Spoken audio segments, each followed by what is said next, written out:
the people that we have come to celebrate today, the Nobel laureates. And music today will be performed by the Royal Philharmonic Orchestra.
Now, when everybody is gathered here, we will hear a speech by Professor Astrid Söderberg-Wirring, the chair of the board of the Nobel Foundation.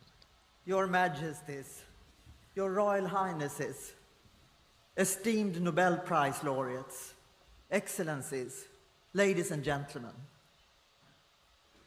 On behalf of the Nobel Foundation, it is my great honor and pleasure to welcome you all to the 2024 Nobel Prize Award ceremony.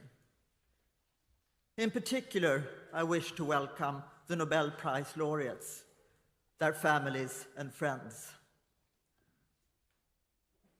Today in Oslo, the Nobel Peace Prize was awarded to Nihon Hidankyo, also known as Hibakusha, and I quote, "for its efforts to achieve a world free of nuclear weapons, and for demonstrating through witness testimony that nuclear weapons must never be used again," end of quote. This Japanese grassroots movement survivors of the atomic bombs in Hiroshima and Nagasaki, has for almost 80 years argued the necessity of an international nuclear taboo. During decades, nuclear arms were considered the main threat to humankind. But in spite of these witnesses reminding us, and because of trust in arms treaties and international developments, this almost fell into oblivion. Today, as nuclear threats are being expressed anew in connection with wars and conflicts involving nuclear powers, the Nobel Peace Prize takes on an existential dimension. Earlier this year, a number of Nobel Prize laureates signed the Mainau Declaration 2024 on nuclear weapons, urging all nations to protect human civilization by ensuring that nuclear arms never be used again. The atomic bomb also recalls that basic research put into practice is not only for good. Still, however, it is through free fundamental research that science must continue to explore and expand the frontiers of human knowledge, laying the foundation for future applications and development. The scientific breakthroughs awarded this year in science and medicine, the Physics Prize for using dynamical systems to understand mechanisms of memory and laying the foundations for artificial intelligence, the Chemistry Prize for using the latter for predicting protein structures and for computational design of proteins, and the prize in Physiology or medicine for the discovery of an essential complementary process for how identical genetic information leads to different cells, have already led to groundbreaking applications for the greatest benefit of humankind. The unimaginable consequences that genetic technologies and artificial intelligence may perhaps introduce can only be managed in trustful, rule-based international collaboration. The Literature Prize this year, awarded to a profound exploration of human vulnerability against the backdrop of historical trauma, where the abyss is always as close as is the longing for transformation, sheds light upon the fragile condition of humankind. And finally, the prize in economic sciences for quantitatively assessing the importance of a country's institutions for its prosperity can be considered in the present context of ongoing autocratization with faltering democracies. Facing a number of interconnected challenges, including climate change and geopolitical tensions, we indeed live in times of volatility, uncertainty, complexity, and ambiguity.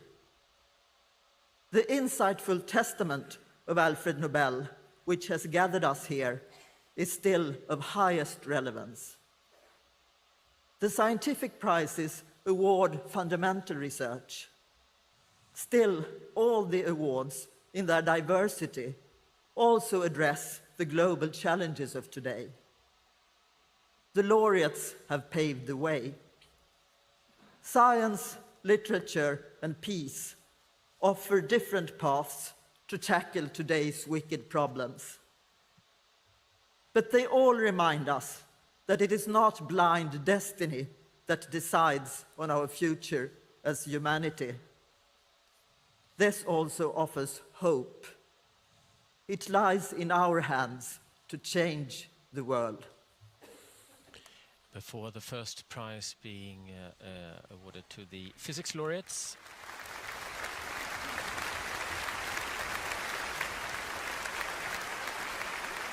we will be entertained by some music, a piece by Richard Wagner.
Teure Elisabeth's greetings from Tannhauser. And soprano soloist here is Ingela Brimberg.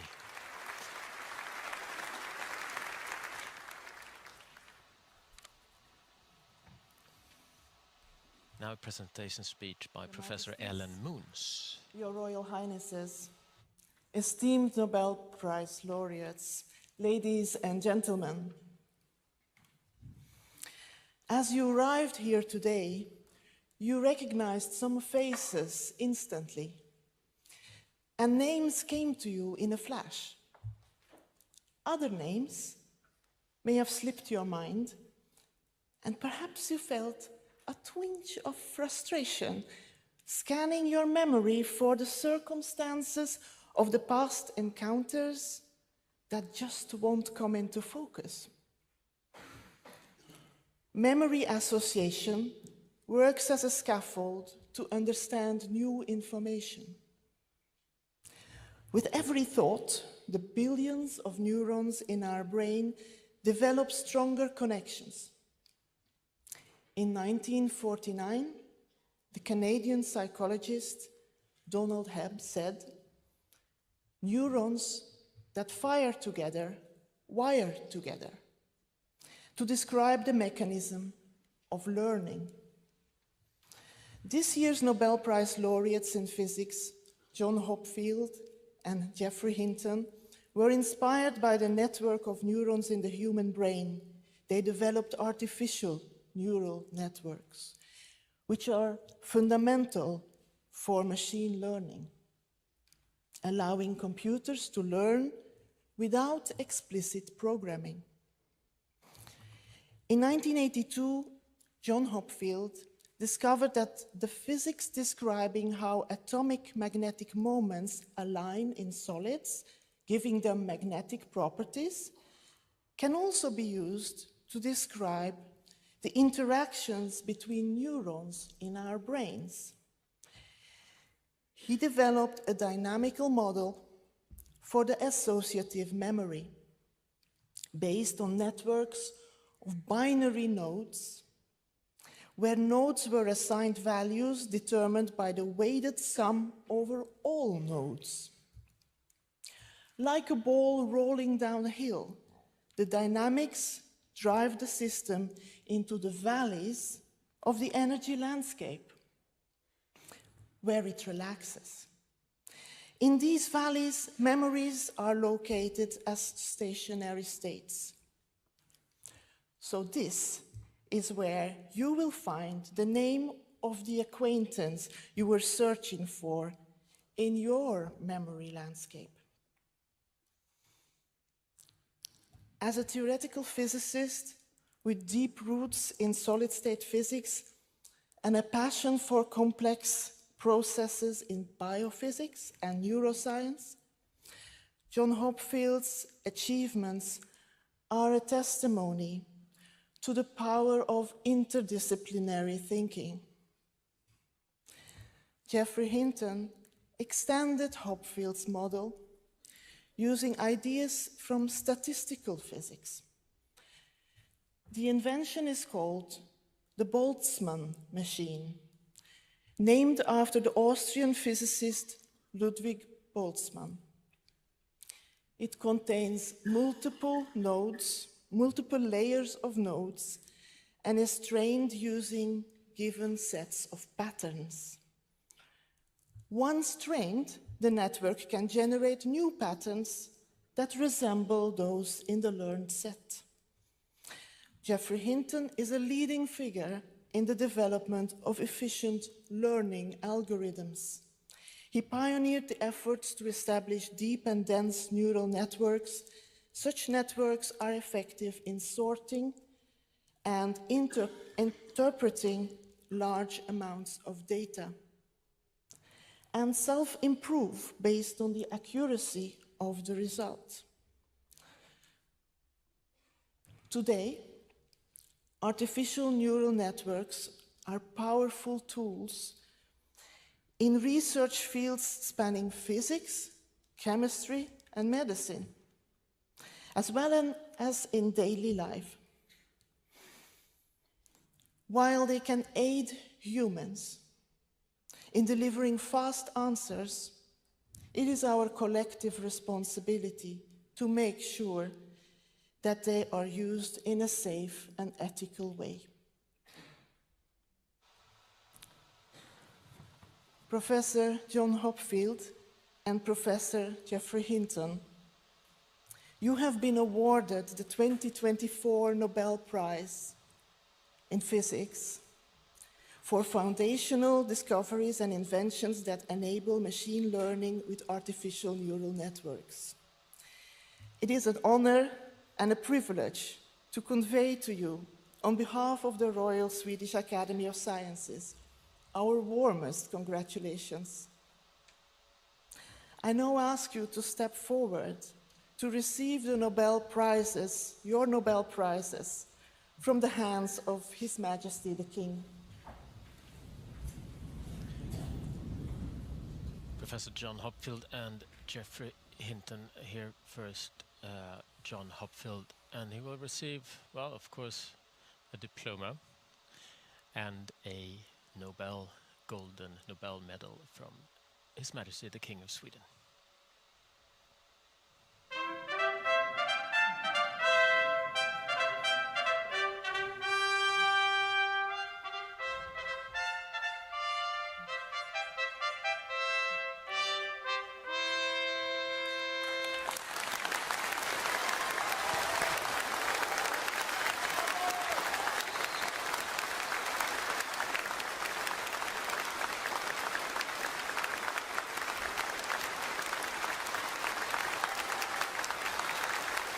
Standing ovations. What a joyful moment here.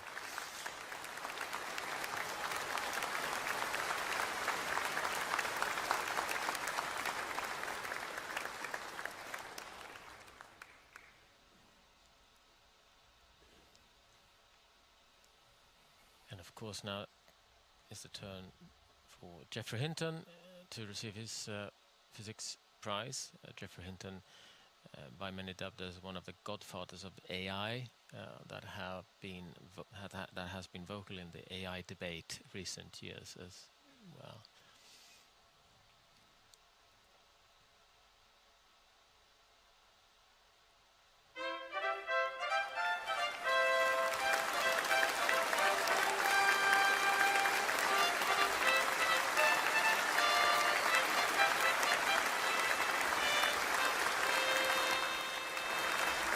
One might say that the physics prize this year is sort of a prelude to the chemistry prize, which also bears strains of AI in it, being an AI application of the technology. And we will hear more about this by Professor Johan Åkvist. Your Royal Highnesses, esteemed Nobel Prize laureates, ladies and gentlemen. Proteins are the macromolecules that enable the chemistry of life. They catalyze all the needed chemical reactions. They also function as signaling molecules, receptors, pumps, antibodies, and building blocks of different tissues. So their diversity is truly remarkable.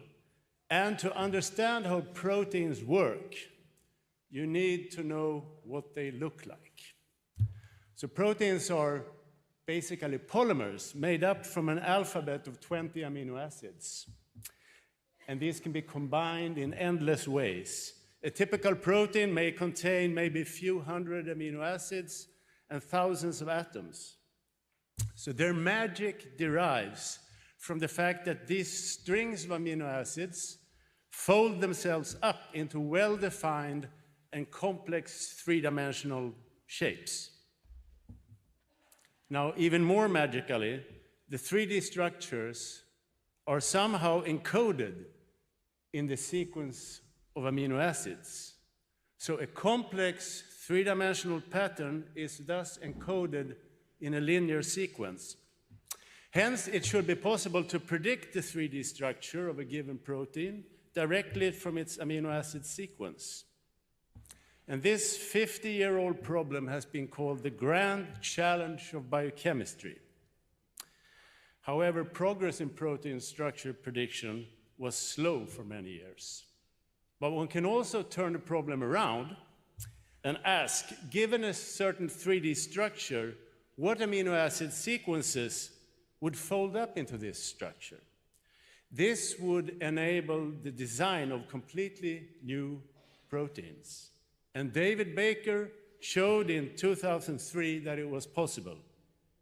He could design new structures that had never been seen in nature before and compute what sequences would give these structures. He could then experimentally verify that the computational predictions were correct. So this is what we now call computational protein design. And following the first breakthrough 20 years ago, David Baker has designed a multitude of new proteins with many exciting applications. Virus inhibitors, nanomaterials, protein switches, and sensors, just to mention a few. Now, the reverse problem of predicting the three-dimensional structure directly from the amino acid sequence, it had to wait until the year 2020 for the real breakthrough. And this was when Demis Hassabis and John Jumper and their co-workers had developed the now famous AlphaFold 2 computer program. It basically cracked the code. AlphaFold is an ingenious piece of neural network engineering that showed unsurpassed performance in protein structure prediction, and utilizing the vast amounts of experimental data stored in structure and sequence databases, the network is trained to discover correlations and patterns among amino acid sequences. This enables it to produce astonishingly accurate structural models directly from the sequences. It's really no exaggeration to say that AlphaFold has caused a revolution in structural biochemistry. David Baker, Demis Hassabis, and John Jumper, your groundbreaking work in computational protein design and protein structure prediction has revolutionized these fields. It has opened up completely new possibilities to design proteins that have never been seen before, and we now have access to predicted structures of all 200 million known proteins. These are truly great achievements. On behalf of the Royal Swedish Academy of Sciences, I wish to convey to you our warmest congratulations. May I now ask you to step forward and receive your Nobel Prizes from the hands of His Majesty the King.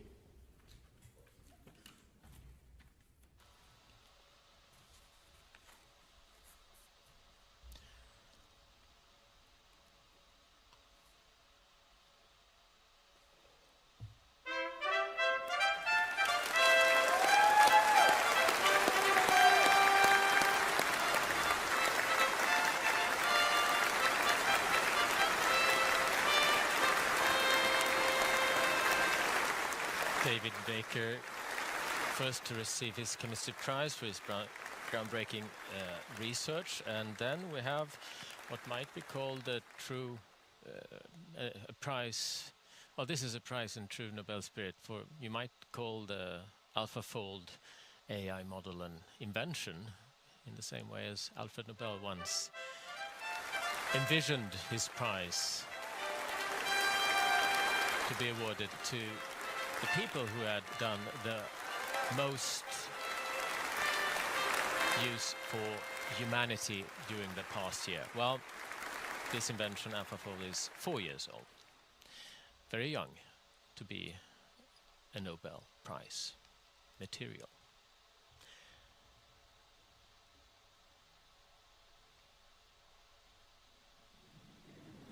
Yeah, that's a real prize. To John Jumper, the colleague of Demis Hassabis, who just stepped forward before him to receive his Nobel from the hands of His Majesty the King of Sweden.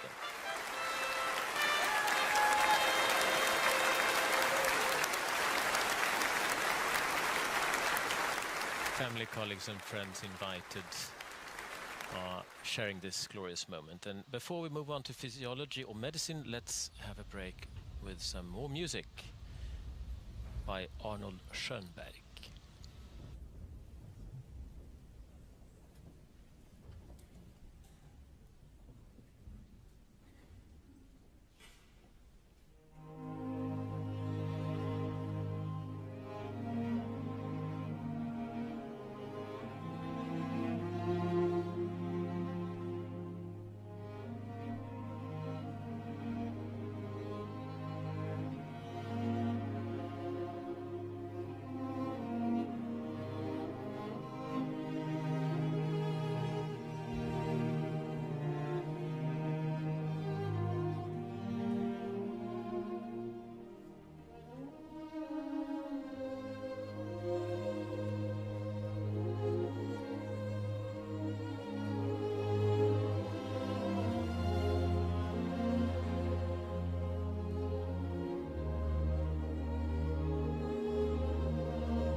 If you have wondered what the Nobel Prize in Physiology or Medicine is about this year, wait no more, because here is the presentation speech by Professor Rickard Sandberg from the Nobel Assembly at Karolinska Institutet.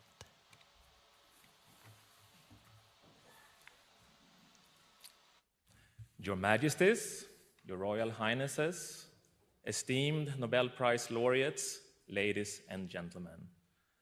For a moment, I invite you to look around this majestic hall. Imagine that we are not in a concert hall, but inside a human cell. Look at the wonderful orchestra behind me, representing our genetic information, our DNA. Now let each musician with their respective instrument correspond to a single gene. In a real cell, however, there are about 20,000 such performing genes, each playing a tone and rhythm for different cellular traits and functions. For an orchestra of this magnitude, effective conducting is naturally very important. For decades, it was known that proteins called transcription factors were conductors needed to guide the cellular symphony by amplifying or dampening the performing genes. This year's Nobel Prize in Physiology or Medicine is about the surprising discovery of a novel type of conductors called microRNAs that provide additional and crucial guidance over the cellular orchestra. MicroRNAs are conductors with a special ability. Instead of passionately making gestures to either amplify or dampen music intensity, microRNAs tell musicians only when to quiet down or take a break. You there, play softer. You take a break. Victor Ambros and Gary Ruvkun investigated how genes control organ development in a 1 millimeter long worm. More than a decade of persistent research led them to discover the first microRNAs and to discover how microRNAs control gene activity. MicroRNAs bind messenger RNA, the intermediate carrier of genetic information from the DNA to protein production, thereby reducing protein or messenger RNA amounts. Their groundbreaking discovery in a small worm had major implications for humans and all multicellular life. MicroRNA genes were soon found across animals and plants, and even in certain viruses. In fact, animal microRNAs arose around 600 million years ago, when cells organized into more complex life forms, and microRNAs expanded in numbers in their genomes. The human genome contains around 1,000 microRNAs that control the activity of other genes through embryonic development and in adulthood. You there, play softer. You take a break. The laureates are excellent examples of how curiosity-driven basic research, exploring fundamental questions about cellular and organismal function, can advance our understanding of physiology and medicine in ways that couldn't have been predicted. Basic research is the driver of biomedical knowledge. Thanks to the groundbreaking discovery and research performed by Ambros and Ruvkun, a highly unexpected yet crucial layer of gene regulation was uncovered that is essential for complex multicellular life. The microRNAs regulate the activity of other genes to keep us alive and thriving. The laureates have revealed that sometimes the most beautiful cellular music comes not just from knowing when to play, but knowing when to be quiet. Dear Professors Ambros and Ruvkun, on behalf of the Nobel Assembly at the Karolinska Institutet, it is my great honor to convey to you our warmest congratulations. And I invite you now to step forward to receive the Nobel Prize from the hands of His Majesty, the King.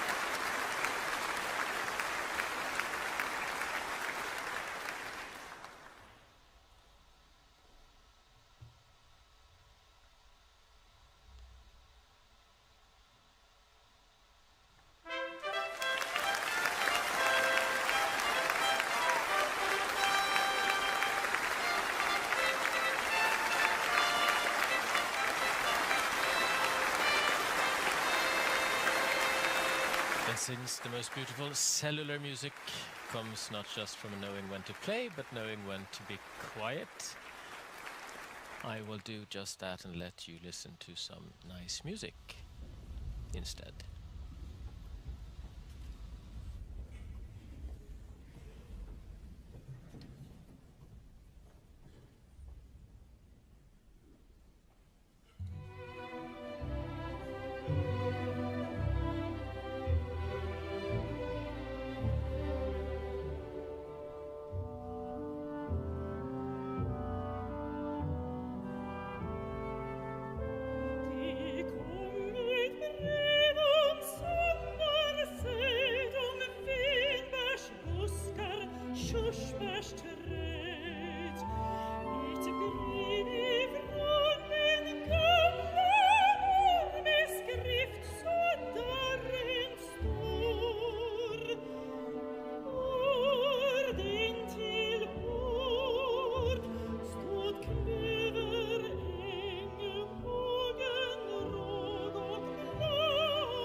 Soloist Ingela Brindberg performed A Letter Arrived by Gunnar de Frumery with lyrics by Per Lagerkvist, a former Nobel laureate, author receiving the Nobel Prize in Literature 1951, and now for the Literature Prize 2024. Ärade pristagare, mina damer och herrar. Två färger möts. Two colors meet in Han Kang's writing, white and red. Det vita är The white is the snow that falls in so many of her books, drawing a protective curtain between the narrator and the world. But white is also the color of sorrow and death. Red stands for life, but also for pain, blood, the deep cuts of a knife. While her voice can be seductively soft, it speaks of indescribable cruelty, of irreparable loss. Blood flows from the bodies piled up after the massacre, darkens, becomes an appeal, a question that the text can neither answer nor ignore.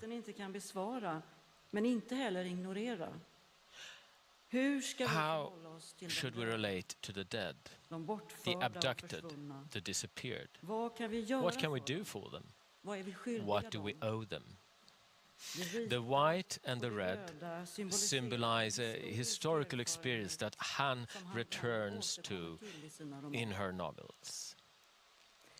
We do not part from 2021. The snow creates a space where a meeting can take place between the living and the dead, and those floating in between who are yet to decide which category they belong to. The entire novel is played out within a snowstorm, where, in piecing together her memories, the narrative self glides through layers of time, interacting with the shadows of the dead and learning from their knowledge. Because ultimately, it is always about knowledge and seeking out the truth, unbearable though it may be. In one exquisitely realized evocation, the friend, despite her physical body being confined to a hospital bed many miles away, is able to pull out a box of files from a shelf and find a document that adds a further piece to the historical mosaic. The dream spills over into reality, the past into present. These shifts, by which boundaries are dissolved, are a constant in Han's writing, where people move around unhindered, their feelers pointing in both directions, ready to gather and interpret signals. Perhaps they are broken down by what they see and witness, which always comes at the price of their own peace of mind. And yet they keep on going with the strength that is required. Forgetting is never the goal. Who killed me? Asks the murdered boy's soul, as the facial features that defined him in life dissolve and disappear. For the survivor, the question is a different one. How can I live on with this body that has only led me to torment? How can I regain the body that torture has reduced to nothing but a bleeding object? But when the body gives up, the soul continues to speak. When the soul tires, the body keeps on walking. Deep within lies a stubborn resistance, a quiet insistence stronger than words, a need to remember. Again, it is not the aim to forget, nor would it be possible. In Han's world, people are wounded, fragile, in some sense weak, and yet they possess just enough strength and just the right kind of strength to take another step or ask another question, request another document or interview another surviving witness. As the light fades, the shadows of the dead continue to move around on the wall. Nothing ever passes. Never, ever ends. Dear Han Kang, on behalf of the Swedish Academy, it is my privilege to convey to you our warmest congratulations on the Nobel Prize in Literature 2024. May I now please ask you to step forward and receive your prize from His Majesty the King. And this presentation speech by Ellen Mattsson, a member of the Swedish Academy, that has awarded Han Kang the Literature Prize 2024.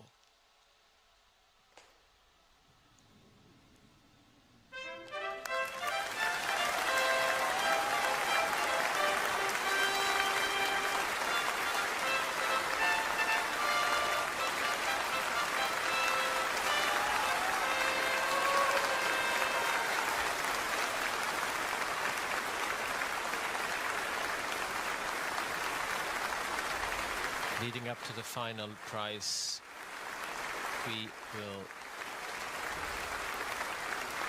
enjoy a short musical interlude.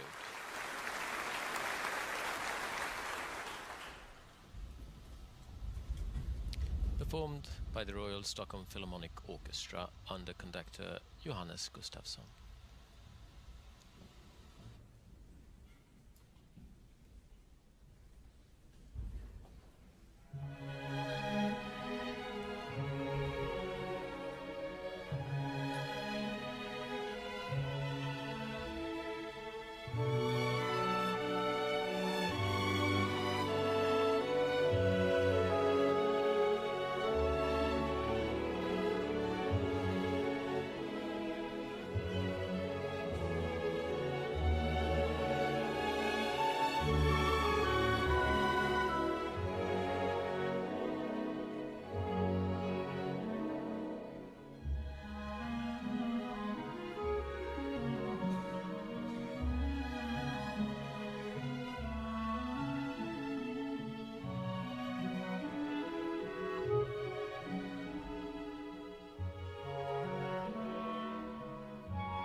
Marvalia, a Dance by English composer Ruth Gibbs. And now to the prize in economic sciences, where two of the laureates are from Great Britain originally. And the presentation speech is presented by Professor Jan Thorell. Your Majesties, Your Royal Highnesses, esteemed laureates, ladies and gentlemen. Not long ago, Sweden was a poor country, run with societal institutions only benefiting a narrow elite. Today, however, Sweden is one of the few lucky countries in the world enjoying both inclusive institutions and economic prosperity. Sweden has it all. So, if you come from a country like Sweden, you may think it obvious that institutions cause growth. But because we have it all, this is actually far from obvious. How can we be so sure it's not the other way around, that we can afford these inclusive institutions because of our economic prosperity? Or maybe, by some strike of luck in the distant past, some other underlying factor gave us both the institutions and our prosperity. In a very innovative move, this year's laureates solved this empirical conundrum by studying a huge intervention in human history, the colonization by the Europeans of large parts of the world, starting in the 16th century. By creatively using historical data on how vastly different the institutions were that emanated from this colonial experience, they were able to provide solid evidence for a causal effect of institutions on growth. But their contribution was not only empirical. Through a series of original game-theoretical models, they were also able to explain why institutions are so difficult to change. And these insights, as it happens, actually apply directly to the case of Sweden.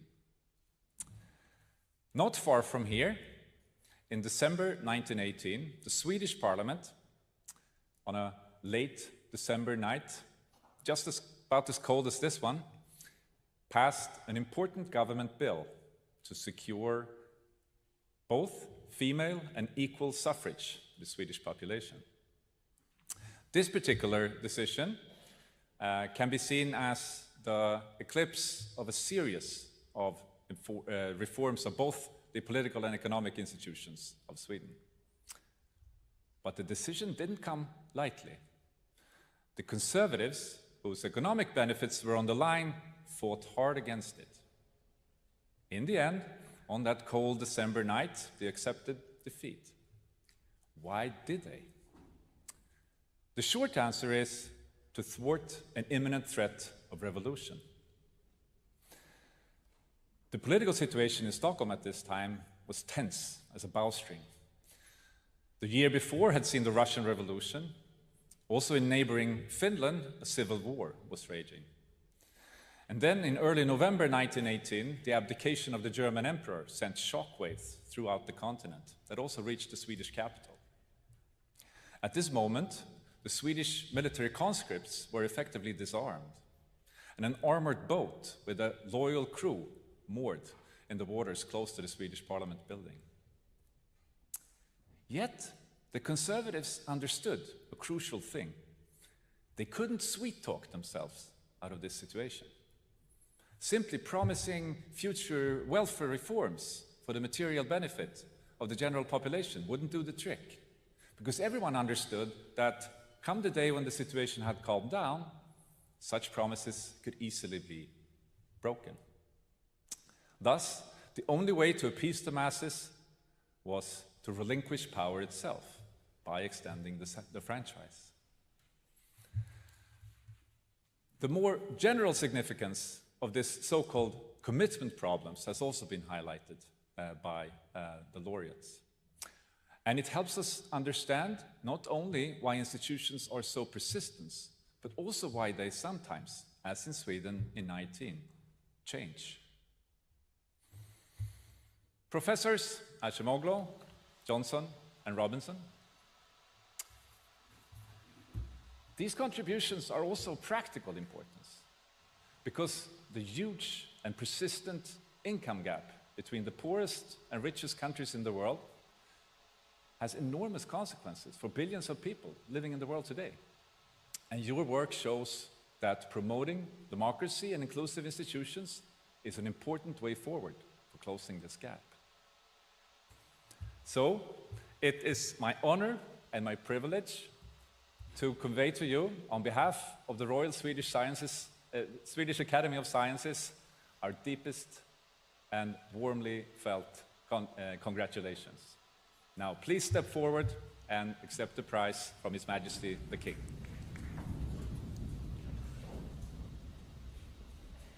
And first laureate to do so is Daron Acemoglu, with a Turkish-Armenian background, who moved to Great Britain early in his life for studies, and since many years is an American citizen working at MIT in Boston.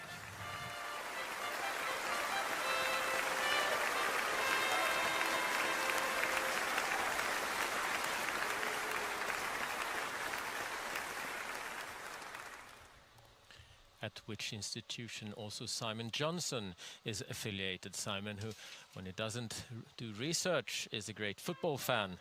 And of course, Sheffield Wednesday is his team, just as his father's, I understand.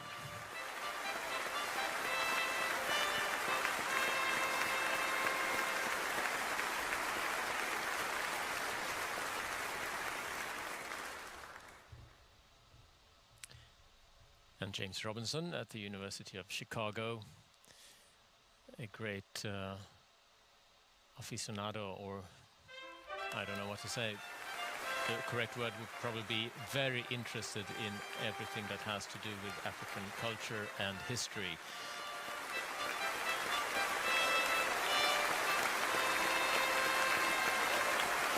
Many of the historical perspectives in this research are probably due to him and his interest in that.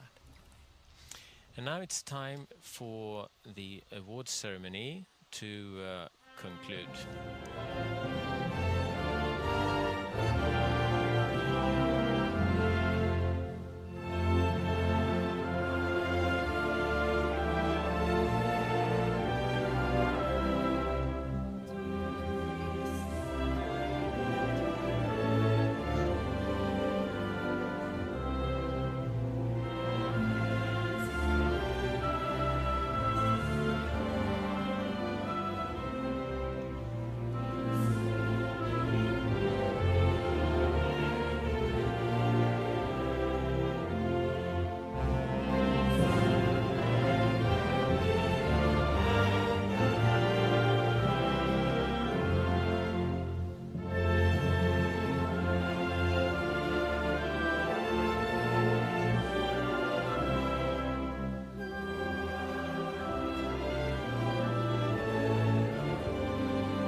That was the Swedish national anthem. And now the Queen of Sheba's Festivity March from the Prodigal Son by Hugo Alfvén is played while the guests are leaving the auditorium.